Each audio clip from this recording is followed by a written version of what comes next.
নমস্কাৰ সকলোকে। কি খবৰ? আপোনালোক ভালে আছেনে? আজি মই আপোনালোকৰ মাজলৈ সৰু ভিডিঅ' এটা লৈ আহিছোঁ।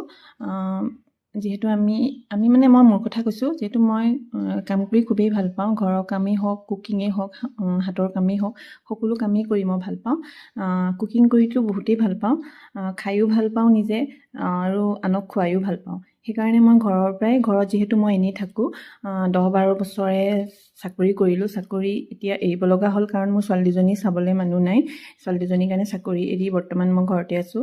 সেইকাৰণে ঘৰৰ পৰাই মই সৰুকৈ ব্যৱসায় বুলি নহয় আৰু কাম এটা আৰম্ভ কৰিছোঁ নতুনকৈ, সৰুকৈ।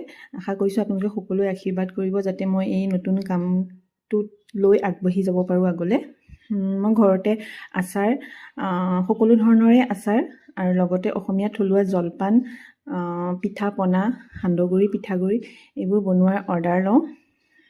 আৰু লগতে বেকাৰী সকলোখিনি আইটেমছ, কেক, বিস্কুট, গোটেইখিনি আইটেম, বেকাৰী যিখিনি থাকে সেইখিনি বনোৱা, বাৰ্থডে কেকৰ পৰা লৈ ব্ৰাউনি, কাপ কেক, সকলোখিনি বস্তুৱে মই ঘৰতে বনোৱা অৰ্ডাৰ লওঁ।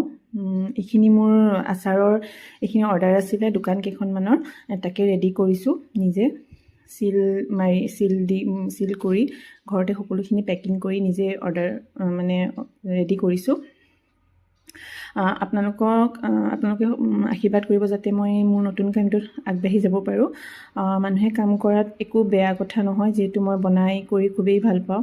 আৰু ঘৰত এনেই থকাতছে মাইকী মানুহে নিজৰ পাকঘৰটো ব্যৱহাৰ কৰি যদি দুপইচা ইনকাম কৰিব পাৰে, মই ভাবোঁ যে তাতে একো বেয়া কথা নহয়।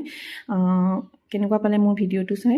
আৰু আপোনালোকক যদি কাৰোবাক লাগে, মোক কণ্টেক্ট কৰিব। মোৰ কণ্টেক্ট ডিটেইলছখিনি দি দিম, লগতে এড্ৰেছৰ ডিটেইলছখিনি দি দিম।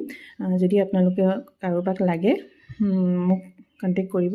মই পিঠা পনা বনোৱাৰ পৰা লৈ কেক, বিস্কুট, আচাৰ সকলোখিনিয়ে অৰ্ডাৰ লওঁ। যদি কোনোবা দূৰৈতো থাকে, বাই পোষ্ট পঠিয়াই দিয়াৰ ব্যৱস্থাও কৰি দিম। ধন্যবাদ।